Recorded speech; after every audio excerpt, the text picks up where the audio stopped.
Thrilled to get a win. Obviously,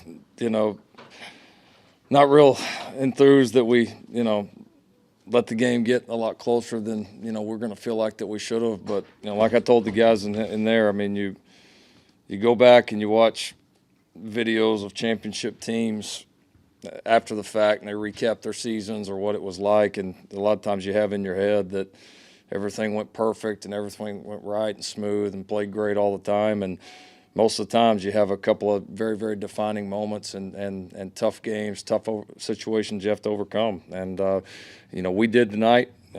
Give Iowa State credit. They made a nice run, certainly there at the end. A lot of things that we didn't do very good there at the end of the game, really on all three sides, and had to make a play in the end. And secondary made a monster play there, obviously, on the 2-point conversion. So, you leave this one, again, number one, thrilled about the win. Winning's hard. It's hard in November, and we knew coming in how darn good they were. And, I thought for stretches of this game we probably played the best ball that we have all year. Just really as a team. We separated from them, really dominated the game for a large period of time, and then disappointing to not finish it, but it's still a win, and that's what it's got to be. And so proud of getting a win, and a lot of things that this team's got to continue to grow in and get better, and that's the case in November. That's, I think, been a key to our success in November over the past several years. Is you find a way to win these tough ones, you keep getting better, and you keep moving on, and that's what we're going to do. Lincoln, on the final play, what were you thinking first of all, were you surprised they went for two? No, we were virtually 100% certain that they would. So did you anticipate the right call, what they ran and things like that? Yeah, Alex made a good call. They were talking about what they thought it was going to be, and they were pretty spot on. It was an interesting kind of scenario there, just because the play clock was winding down, and then for some reason we decided to review a call that wasn't even close, and that was was going to be they didn't have timeouts at the point, so it was getting ready to take a delay, and all of a sudden that thing's that's a totally different deal. And so, but our guys handled it well, and we were in a good coverage, and we made a competitive play, and so credit to them, our defense, Alex, for a great call there in the end. And what happened offensively? Jalen ends up with 22 carries, if you want to call them that. What were the biggest issues to you? The first half was probably the best that we've played all year, and honestly, the first half was probably one of the best halves that we've played, I know, since I've been here with any team. I mean, because they're damn good on defense, and nobody's done to them what we did in that first half. Second half, a combination of poor play calls. I thought it was very similar in a lot of ways to the 2015 TCU game here.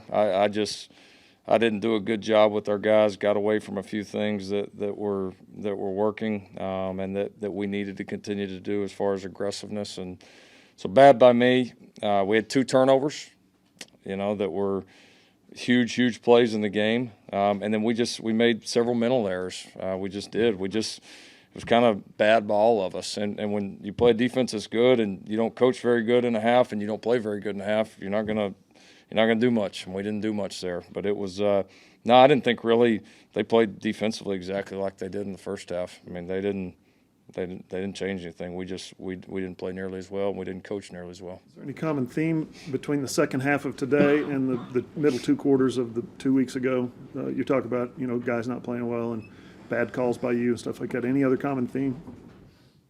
Offensively, I'm talking about 7 points in the second half and 6 points during that stretch in Manhattan. I don't know. No. Jalen had a couple of, he really has not made many poor decisions this year, but he had some poor decisions on throws, including that last one. What do you tell a guy this season, this veteran, who makes a play like that at the end? Yeah, I think the last one at the end was just, I think, frustration. It was in a scramble situation. I think he had 2 throws from the pocket tonight that were just not seeing the correct coverage. One, I think that was just more of a bad ball, but the other one not seeing the correct coverage on the slant ball, the CD. So, I mean, he knows. I mean, he knows. He knows that we can't turn the ball over in that situation. And so, he was kind of like all of us tonight. He was really, really good in the first half. And he did some good things at the second half that we did not get paid off for because of errors in other spots. And so, but he knows he's got to play better in the second half, and he's got to get coached better in the second half. Change up on you in the second half, and were you guys able to? Nothing. to- Nothing. Lincoln, you lose Ely, so how big of a factor? That would seem to be a big factor when you do that. You know, what did that do to your second Yeah, half? no, it was. I mean, yeah, you know, losing him, he's been playing well, but yeah, we shuffled some guys around, got R.J. Proctor in there, and yeah, losing him, losing Trey. I mean, a couple of those guys, it hits you, but I mean, that's part of the game. Still, certainly no reason why we can't execute better in the second half. Ray and Kenneth and Adrian, I mean, do you have updates on Not that? yet, not yet. No, I hadn't even had a chance to talk to our guys yet, so they'll look at them here tonight. And how did you view this defensive performance coming out of the Kansas State game? Yeah, it's kind of the same way. Some stretches of really, really good ball, really competitive ball. I didn't think we tackled very well. That was honestly felt really in the first half and even parts of that third quarter that we were really kind of suffocating them, other than missing tackles. And then they got a couple things on us play action wise where we lost our eyes and gave them a couple of cheap touchdowns. And that was probably the more disappointing thing. As it went on, we started to tackle a little bit better, but we haven't turned many guys loose this year. I mean, even the touchdowns that we've given up, and it hadn't been a bunch, but when we have, it's normally been fairly competitive, and we had a few tonight that we had busts on, and so we got to do a better job there. You had some things shake out in your favor today before you guys even kicked off. Do you Doesn't feel, matter. Do you It feel like doesn't you matter. still have everything in front of you? Absolutely. I mean, y'all been around here the last few years like I have. You got to win tough games, and so that's a good football team. I'm just telling you right now. That's, listen, I want to play a hell of a lot better. I want to play better in the second half and blow them out worse than anybody in this room. But winning's winning, and that's a win. I can see CD had another monster game for you. The way he's coming up for you, huge down the stretch here. Yeah. It's got to be a huge plus. No, I made some big plays. I mean, other than the fumble, and that was a huge negative play. But other than the fumble, he was really good. I mean, made a lot of plays after the catch, recovered the onside kick, had a big block, I think, on Kennedy Brooks's run over there on the other side of the field. So, yeah, he continues to play at a very high level. He's a big time blocker down the field, and people got to see it, I guess, about the Alabama game last year, and that play where Kennedy Brooks ran down the field, he hit two guys. How much of an impact is he as a blocker on just about every other? No, a lot. I mean, he's out there a lot, and it's important to him. He works hard at it, and he's got a good feel for the game. Like the one you said, he had a good feel for, kind of had his man blocked and ended up getting another guy. So he's certainly got a tremendous feel.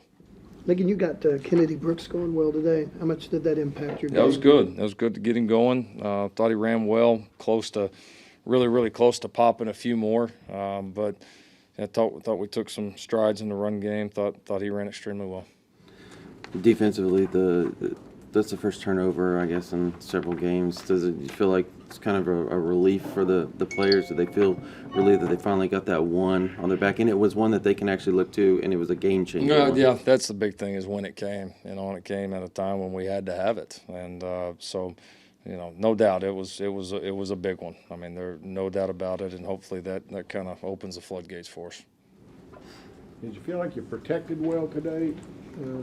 It seemed like Jalen was under pretty good siege, even when they weren't blitzing. Yeah, they blitzed us quite a bit. Majority of the time, without the blitzes, I thought we were fine. We had a couple of, I'm not going into all the details, but a couple things that certainly weren't on the O-line. So yeah, I thought okay. I thought we did decent in our blitz pickups. We missed a couple, and then a couple times just some. I didn't do a very good job putting us in a position to get it out of the hands either. So hit or miss, but I thought our line was. I thought some of the things we emphasized throughout the last couple of weeks, that there were some jumps there as far as running it and from the protection side. Conversely, how about your pass rush on Purdy? He was able to get out of the pocket quite a bit. Yeah, the one thing I thought is we, for the most part, we made him move around quite a bit. I mean, we did, and he's elusive. I'm probably going to be disappointed going back and watching of how many times we actually got him on the ground, because we had a chance for some some game-changing sacks and some big plays back there that we didn't get him on the ground. So the pressure's good. It throws off the rhythm of it, but we certainly had more opportunities to get him down than we did. You Finished had some with 6 third and- touchdowns today, Lincoln. What's that? Brock Purdy finished with 6 touchdowns. How good is that kid? Oh, he's a good player. He's a good player. He's elusive. Throws the ball well. They do some really tough things schematically. They're really challenging in a lot of different ways. No, he's a very good player. You had some tough plays on third down. One call maybe didn't go your way, but Buki gets a penalty. I mean, that's kind of continuing, isn't it? Your thoughts on that? Yeah, no, I mean that was a big one. They're getting ready to be fourth down there, and that was pretty typical kind of how we played in the second half. I mean, just so many opportunities to close it out. We finally made the one there at the end, but disappointed certainly with some of the ones we gave up, but we were absolutely better in long yardage than we were last week or 2 weeks ago. I'm sorry, is it difficult to judge how far you've come when you have certain things happen, or does that show you how close? For instance, CD fumbles, your defense gets the stop there. It looks like you're ready to, kind of stem the tide there. And then 107, it just takes him to go 80 yards in 4 plays. Yeah. I mean, are those the kind of swings that just make you wonder, are we getting better, or No, or they do you definitely don't. No, they don't make me wonder that at all. I mean, it's part of the process. It's part of the of growing to become great on any side of the ball, any player, any team. It's you go through those things. I mean, I think everybody thinks because you play a couple games early that it's magically fixed and this and that, and I think we're a lot better in a lot of ways, but we still have a lot of growing to do, and that's as a team. I'm not just talking about our defense, our offense, our defense, special teams, coaching. Every part of us has got a lot better to go. And I think so many people just think, well, you get to November and you are what you are. No, if you're not a very good team, that's what's going to happen. But you've got to keep growing, and these are the moments when you can grow the most. And so I have no doubt about the direction that we're headed there and some of the things that we're doing, and excited to continue to get better and continue to win. Lincoln, there's three teams at the bottom of the Big 12 that pretty clear they're at the bottom. The rest of you 7 all seem fairly close. I mean, most of the games are one-possession games or one-point games. Does this feel different than other years in terms of the upper half or even more of the Big 12 is just anybody could win? No, it's a good league. It is. It's probably as balanced as I can remember it right now. As far as there's not really any bad teams in the league right now. I mean, there's not. I mean, everybody's good enough to beat everybody. The league's gotten stronger. I think we've been saying that. And I think this year's been a pretty good representation of that. So I think it shows a really good, quality, healthy league. Lincoln, when you face a running back like Brees Hall tonight, and he's able to get, I believe in his first 11 carries, I believe 5 or 6 of them went for 10 or more yards. And of course, in a few weeks, you guys face Chuba Hubbard, and overall, this league has been more rushing this year than it probably has been in the past, especially when compared to kind of the stereotypes or perception of this league. Has that been something that you guys have seen in terms of just the quality of backs that you face this year? Yeah, and I think it's a testament to a lot of the, we've said forever, is really good offenses in this league, not just really good passing offenses. You've got a lot of good minds, a lot of good players. Football kind of always goes in spurts. We've been able to win the last several of these with, in large part, at least offensively, due to being pretty good running the football in the last several years. So it's not a surprise that you'd see a lot of people try to trend hard that way. Thanks.